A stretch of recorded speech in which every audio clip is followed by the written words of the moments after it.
tới một cái hơi video là gì là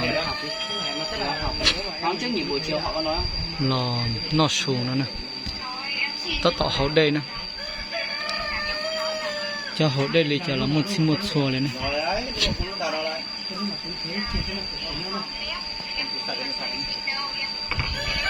mệt ở mệt khá một không mà chuyện thả sọt tông tìm mệt cả nè Mệt cả đấy. Thế thì không có gì thì anh sẽ nhắn tin chưa thì chẳng hôn em nấu về ăn. hôn rồng không mệt cả sợ Đang mong là không nói gì hết đang mong là có duyên thì về ăn. Nó chỉ tháng gì cái đấy. Trứng chắc được rồi. Trứng chắc là được rồi. Anh xa quá nên là em cứ nghỉ ngơi đi nhá, rồi chiều có mấy tháng có gì thì anh sẽ nhắn tin cho em. Nhé. Em gửi mấy cái video của họ cho anh xem nào. Trời ra có nhiệt hơn luôn nè tiểu.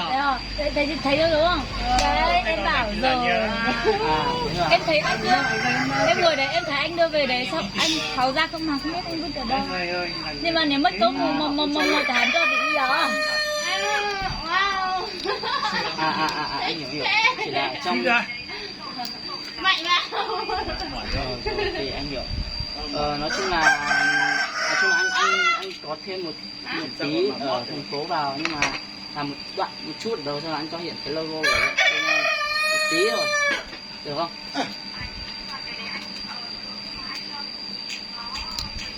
Có chưa đó chỉ quay video. Chỉ cần quay video này nó xuống nè nó lướt nó tiền mà sao đời qua nó mở anh làm một cái khung Em nó lấy ảnh lại đẹp tí. Có tàu xin chào tàu à. Tàu tàu đá ná già mà cũng phải đá tay già cũng đầu đến thôi đi gà già còn đá ná thế là nồng đấy mà.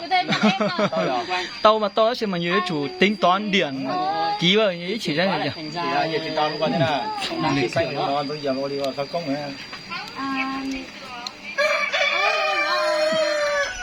Ô tụi ảnh nó trong thịt tiêu, ô tụi ảnh ấy mặc áo trắng. ok nhá, có gì ngủ đi. bây giờ mà cô Cuối giờ chứ bộ.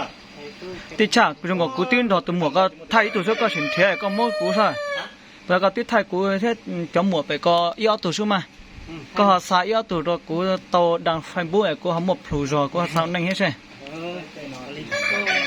Tôi là thành nho xin mà này cậu cô nhu tử cho nên là có như lên mà có chủ ưu tiên sau có tuần đây sẽ bố một trên rồi mà sai cú là bố mua như họ các bộ chế to thể nhá. thể nhớ họ là Chế to rồi chế to giờ đi có chế to rồi. Có chế to thể nhá cả. Chế to. Giờ đây chỉ trong